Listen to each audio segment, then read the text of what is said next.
Hello gentlemen, how are you doing? I'm Oscar Brock, welcome to the channel and welcome to Pokemon Okre News. First of all, official WhatsApp channel where we share a lot of info, okay? That's where we share stuff about Pokemon Okre. We show a lot of stuff like notifications about the streams. I share awesome team codes we've used. I show you thumbnails in advance. Super cool wallpapers for your phone, okay? I show you how I make the thumbnails, how we go from this to this, 1,000 things. I let you know about any information, okay? More cool wallpapers, you have it in the description because there I show maps and exclusive stuff from Okre and Hoenn over there, okay? Official WhatsApp group, I recently posted a tweet saying that any questions you have about Pokemon Okre, leave them in the comments so I can get to them, okay? You already know that Pokemon Okre is a Pokemon fan game that Eric Losty and I are making to create Pokemon Anil. But from Johto, what we're aiming for is to create the perfect remake of the Johto story, which for me feels pretty short and weak in the original games. So we're making Pokemon Anil with all the Pokemon, with a ton of new stuff, a new story, new characters, but set in the Johto region. That's Pokemon Okre. And well, since it's a project that doesn't have a beta, even though the development is amazing, it's still not public yet. I mean, no, there's nothing tangible. Since a lot of people have questions, I decided to make a post so a bunch of people could leave me their questions. And there are more than 100, I mean, there's a ton. So basically, I asked an AI to gather all the questions and group them into several subgroups so I can make everyone happy. So that people understand that we're making progress and to answer as many questions as possible. After that, I'll show you my progress in the game and what we're working on, though I've kept a few surprises since I'm currently working on some things. And why is my style so different from Eric's? I try to do things that are more my own, okay? We answer all the questions, then review the maps and more. But first, an important question, okay? More than 20 questions focused on the following: history and connection with Pokemon Anil. The question is usually, will there be a connection with Pokemon Anil or references to its characters? And the answer is yes. Some lore from Pokemon Anil, yes, we will include it. For example, what Giovanni did. How did Giovanni end up with the whole Team Rocket thing? And above all, some important elements and characters. We will probably touch on some things because keep in mind that this is like the continuation, so to speak, of what happened in Kanto. We're playing Johto, but many things will definitely reflect what happened in Kanto. Recently, Eric posted a picture saying that he would really like Whitney, the gym leader of Goldenrod City, to be a gym leader. But also a recurring rival in this game. Obviously, well, he saw this image and it made him happy. To make it so that she would accompany the player at certain points, and above all, that she would be a trainer, that she would travel a lot around the region and we would run into her frequently. Having said this, we met in private and set some story points so that it would make sense. Because, honestly, I think there's also a bit of a more interesting background to it. It suits the gym leader perfectly. And here we go with the second batch of questions about the main characters. It all comes down to what role characters like Crystal will have. Will she be playable or will she be a rival? Or why was Whitney chosen as the female rival instead of Crystal? And all that stuff. Well, to begin with, we're going to make sure that certain characters who appeared regularly or even just a little have a much bigger presence. In this case, we're going to work a lot on the personality of Usin, or the rival Silva, okay? We're going to give it a focus, which is an area that I'll be in charge of. I'm really excited to get my hands on it. We're going to create a sort of sewer system in Goldenrod City. So Goldenrod City will be divided into two cities. A suburb, so to speak, and then the city that everyone knows, right? I think that suburb is where Silva grew up, which explains his knowledge about the gangs. Or that he's skilled at sneaking, hiding, and escaping the police. That kind of upbringing there will be very developed. I can't wait to work on that city, that area, because it's going to be amazing. So, since we're working on the origin and involvement of many characters, Eric had that little idea that Blanca could be the gym leader of Goldenrod City. That by meeting the player or having certain connections with the player, like in the ruins Suno or this one we've seen in this image. So she gets encouraged to go on adventures and learn a bit more about the region. So we've decided that the rival, Silver, since he has a strong backstory in the game, will remain as the rival. Regardless of whether you choose to be female or male, and Blanca will be that resource as the female rival, since Eric has ideas to work on her and all that. So we've already decided who will be the person to replace Blanca in the Goldenrod City gym. And I'm telling you now, it's going to be a big surprise. The third question, original content. Will there be original content in the game or new storylines? Yes, my main task within Pokemon is not to create. Besides doing a large part of the game in terms of development, events, or mapping, my main focus will be to go deeper into Team Rocket. For me, Team Rocket has to be a team that inspires fear. And I came up with an amazing idea that connects, well, directly with a strong connection to Pokemon Onion, and I'm telling you about it because you already know this game is more commercial. It's okay if some spoilers are revealed like this, but since it's still just an idea and hasn't been finalized, things could change, right? My intention is for Team Rocket to appear in the Burn Tower as the main location, okay? When the 3 legendary dogs appear, when Ushin shows up and all that, Team Rocket is there trying to capture them. And they fail, but they get DNA fragments. And with the experiment that was funded thanks to Giovanni, Fuji, Blaine, in theory, and all that stuff. In the previous game, in Pokemon Onion, we realized that Giovanni tried to clone Mewtwo, and with that half-failed experiment, Mewtwo was created. This game features time travel and all sorts of wild elements. It occurred to me that with those DNA fragments from the 3 legendary dogs, they tried to clone them, continuing Giovanni's previous research. While their minions, Atlas, Athena, and all those resurgent Team Rocket members are going to clone the legendary dogs. But the experiment is going to go wrong, and what will come out of those experiments? The 3 Paradox dogs, Entei Paradox, Raikou Paradox will also appear, and of course, Suicune Paradox, since we're going to work with the 3 legendary dogs. With a lot of lore, the fact that Team Rocket has its own Paradox counterpart, I think that's a great touch. Well, since those stories are new and they're new plots to enhance what was already there, my answer is yes, there will be new and improved stories and plots. Many other questions are about regional forms, and a lot of people are asking if there will be Pokemon created by us, like the ones seen in Pokemon Z. That's Eric's area, and I have nothing to do with it or with regional forms like the forms Johtonian, so to speak, or Joinian, right? Well, it's something that, in principle, we did consider and came to the conclusion that it would be a good idea.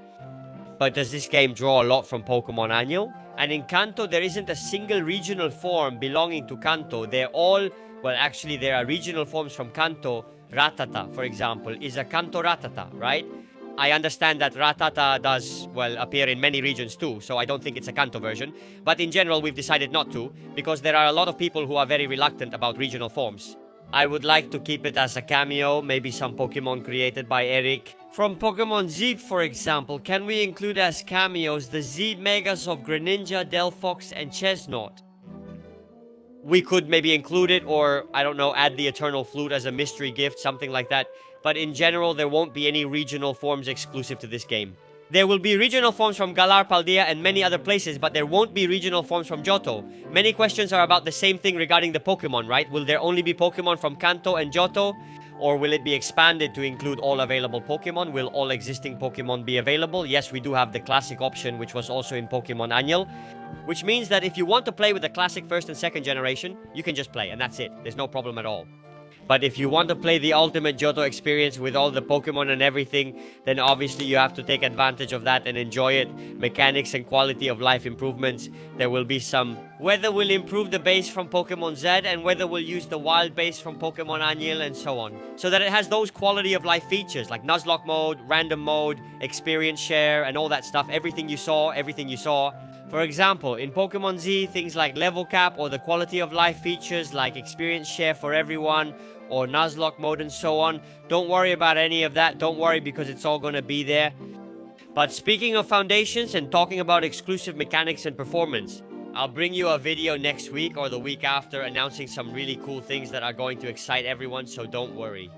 Then, for example, my perspective on bringing in Darnex got quite a bit of attention. Shadow Lugia from Pokemon XD, and as a counterpart, he said, okay, so if we have Shadow Lugia, what do you think? Let's add Ho-Oh, Golden, Rainbow, like the one that appeared in episode number 1, not the one from the anime. And we have the light side and the dark side.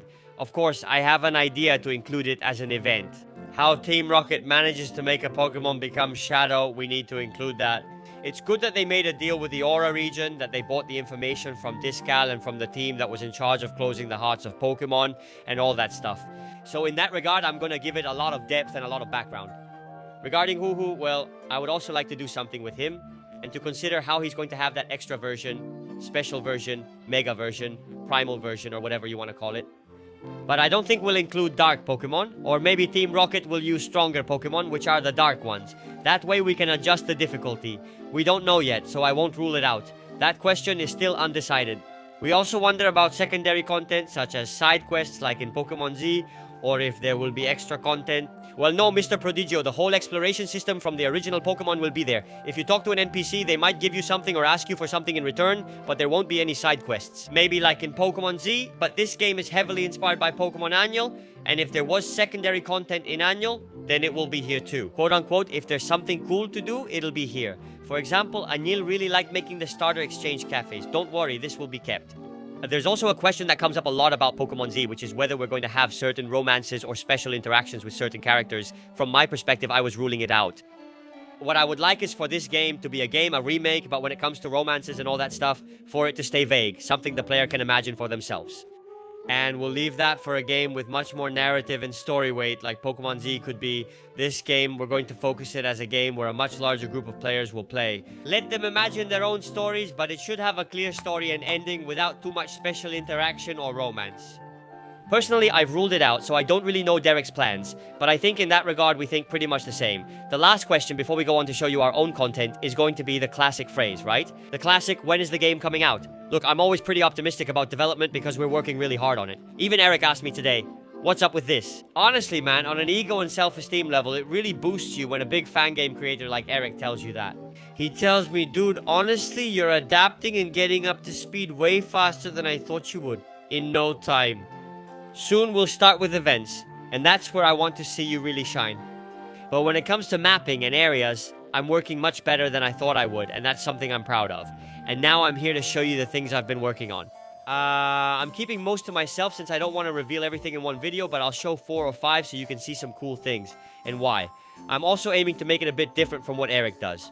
But basically, like I was saying before, I think the date will be next year, but I don't want to set any date in stone. Maybe it'll be 2028, maybe it'll be 2060, I don't know. But it's true that these kinds of developments, if only youth were like this, right? Guys, I wish the game had the kind of development pace you get with an RPG Maker game, where you can make a game in 2 years, I really do. If only youth could be like that. Let me explain, I wish. But anyway, the game progresses very quickly. The level of syntax when creating events is quite similar to those on the GBA. I think it's going really well, and we're going to make great progress and do cool things. Now I'm going to show you some things I've been working on. Obviously, these are some of my first maps, and for example, 2 or 3 of them, I need to do a few things to improve them, which I already have a pretty good idea of how I'm going to do, and it won't be hard at all. But these are the first maps I've been making in the RPG, and well, I think I can work on them like this. Let's start with route number 42. I think this is it, okay? Look, I'm going to put my face over here. And it's basically the reimagining of this area. This area was a very simple one, where it was a completely straight path, and you just had to go straight through. We would access one of the caves, and here I've decided to give it a bit more focus. I'm telling you, the graphics are just placeholders and don't look right. I know how to work with the RPG Maker mountain better now, so it'll change a lot. This is just an idea. We'll explore further, access more caves with some backtracking, and obtain certain items. A mapping style similar to Aries or Eric's. Grid-like, very Pokemon, and I think it turned out pretty well. For example, I created this interesting area that leads to Olivo, where the farm is. You can't see much, but if we check the events, there are actually some, right? Several Tauros, Moose, Dale, Ponyta, right? Here we have, for example, a Shiny Guru for a mission. Well, we still have to program all the events, but we have a mission. We also have a Don Prodigio around here. Okay, well, who will ask you to find the Shiny Guru? In general, it's a pretty simple route where, well, I've decided to work a lot with the farm. This graphic is a placeholder. It's one I found somewhere. Public. But anyway, we're going to work on making a much cooler silo. But anyway, I was practicing how to work with the mountains. For example, this path is poorly made because this path needs to be directly on ground terrain. But I've been getting used to the basics. I've been getting used to the mapping style and how to make the events. So, cool, it's not bad. And well, since I had already gotten a bit more comfortable with it, let's move on to one of the areas I'm working on now, which I'm really excited about, which is the Mahogany area and its surroundings. For example, this is Mahogany, the original Mahogany town. I think it was one of the simplest towns in all the games, which was crazy. Look, here you have Mahogany, and I'm showing it to you right now. And honestly, I think it's an area that falls pretty flat for me. Honestly, it loses a lot for me. This is Mahogany, okay? What notable or famous thing is in Mahogany? Well, this weird little tree that appears here, which was what emitted waves to make Pokemon evolve. And well, I took the creative liberty to try to reinterpret it because it seemed very small to me. And I made it much bigger, honestly, I made it much bigger. What did I decide to work on here? Well, a Rage Candy Bar stand. This is a graphic that, well, I think is interesting. I decided to change the little tree. I changed it to something much more aggressive, which in this case means much bigger transmission towers. The people in the village are going to complain that, well, it really ruins the look of the area and, well, they don't like it. Add more details about the village opposing Team Rocket. I wanted to give it that touch because the area on the right leads to an icy cave. And I wanted to change the perspective. To make it look cool, honestly. To make it look cool. So we start to see some snowy touches. We start to see, well, the classic Pokemon Center and Fredo's gym, but I think it looks interesting. There are still a few things missing here, right? For example, the usual gym sign isn't here yet, and I still need to add and program the NPCs, but I think the area is looking cool. As a first sneak peek of the area before adding a bunch of improvements and all that, I think it's pretty acceptable. And about the events and the Zogs, well, I think it's quite acceptable. And now let's go to the areas I'm also working on, right? Well, I'm working on the route that leads to the ice cave, which is Route 43. In the original game, if I'm not mistaken, no, Route 44. Sorry, 44 is like that. Okay, that's a straight area that doesn't have much else. There's a small narrow path where you can get an item or fight a couple of trainers, and that's it. At most, it has a wild encounter area and you can surf. And the access to the ice cave, which is the most iconic part of the area, since in Johto there aren't any really drastic icy spots. And the area is related to Price, who is one of the strongest gym leaders. And besides that, since we're going to include all the Pokemon that are in the game, and so on, and there are a lot of ice-type Pokemon, the icy area felt too small to me, so that's my perspective on Route 44. I'm really happy with how it turned out. I haven't shown it to Eric yet, but that's how it is, man. That's how it is. Okay, let's make the area a little bigger and start showing it around here. So we start in the area where we come out from here. Okay, now the area is much snowier. The lakes that were in the original game have frozen over. There are areas. Eric enjoys the traditional Japanese vibe, so I added these Japanese-themed bridges. There are new areas to explore with climb spots, rocks, and some items here. You don't need to surf to reach the tall grass because it's too cold to surf. Here we can find ice-type Pokemon from all generations. If we walk around and take the optional upper path, we get an item. We keep moving forward and we have, for example, another area with climbing spots, rocks, and, well, an interesting archway leading to the ice cave, which is much more prominent. So I follow Eric's style, working with a very Pokemon-like, very grid-based style, which is very different from a map in the Adventures game, for example. But as you can see, I'm gradually adapting more to Eric's style and pace. And also without losing my essence and my perspective of highlighting each area with more aura, right? For example, I think people will feel more affection for this area than for the other. Do you know what I mean? I mean, if I show you this clip, you don't know which area it is. You don't recognize that this is Route 44, you know? I show you this area and you don't know what it is. You would only figure it out because of this small patch of snow. But on the other hand, if you play here and remember the landscapes from here, well, you're going to notice a much stronger presence, honestly.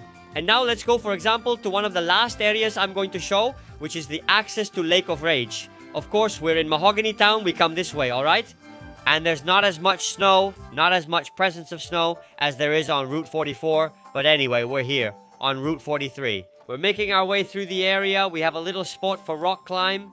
There was one thing I didn't like at all about the area. Not at all, okay? I'm gonna show it now, okay?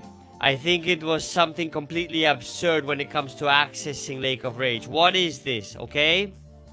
Sorry that I'm constantly moving around on camera, but I don't know where to stand, okay? You'd come into the area, or, okay, you'd come in here and you had two paths. You had the path on the left, which had tall grass, and the trainers, or you could pay a toll and go through here on the right, where you literally avoided two trainers, but you could avoid them anyway, and you could just deal with that.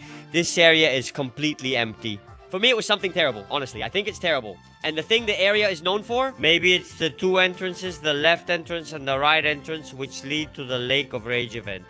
I think my reimagining and my perspective are much cooler. Eric has already seen this map, and honestly, he was impressed by the result, and I'm very happy with how it turned out. And we're going to give you a little tour, okay? We start with the area. The usual, you come out of Mahogany Town, and we have some Baroque stuff to get a little item, okay? Really cool. And then we have the classic stuff, we have the wild Pokemon area and the trainers, and we have what looks like the toll area. I've decided to remove the toll area and make a smaller one. An interesting area that you can access only after meeting specific requirements, such as progressing in the game or finishing the league. And we can take a little detour to get an item or access a new area of the game where there will be extra Pokemon for the Nuzlockers, or there will be a legendary, or there will be special missions here. Something that I honestly think is key is to add just a few new cities, caves, or routes. I removed the toll area that didn't make sense. There are still snowy touches in the area, okay? and now we have the two classic entrances, the one on the left and the one on the right, which lead to the entrance to the Lake of Rage. The Lake of Rage is a complex map, and it's the one that's taking me the most time because it's a map that has two phases, the rainy phase. The trees are submerged, allowing access to a few places. At low tide, we can move forward through the small trees on the left of the left entrance. So, I've wanted to make the Lake of Rage area much more Japanese, with a more interesting approach and above all, more tourist friendly. Within Johto, because one of the most iconic spots in all of Pokemon history is the Lake of Rage with the red Gyarados. Look, I find it strange that it has so little tourism within Johto. So, in my version of the Lake of Rage, it's like this, okay? You enter here and find this guy's house, the one we enter with Lance. Like I said, this area still needs work. The mountains aren't finished, and the bridge is just a placeholder until I find a better one. But this is the layout and the base to build on, right? I've decided to make it a bit more Japanese, so you come in here and there are the typical lanterns with the shadows. The lake has a barge where, by the way, for a price, people can go sightseeing. And maybe I'll put myself in here. A kind of cameo, like a mystic in some wedding. There's a certain lore or vibe, something about that you'll see. Here you can see the mountain's flaws. I'm still working on the height since 5th gen is giving me a bit of trouble. But anyway, if we go to the right, we have a rocky area that I think looks really cool, okay? With more lanterns when the tide is low. I've decided to add another extra area to explore with a different name, maybe with a legendary. Maybe I'll add a Kyuri or something like that, some side event.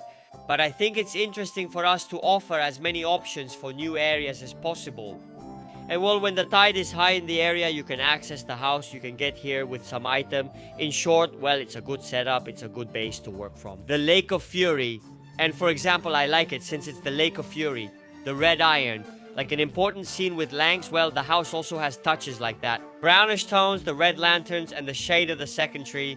You know, I work a lot with a second tree, and this second tree, well, it turns reddish. It gives the area substance and strength, and I think it'll look really cool.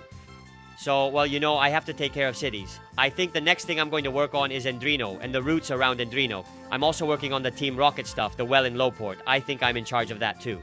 I mean, Eric and I are dividing up the area without stepping on each other's toes, and I think it's going to turn out to be a beautiful Johto.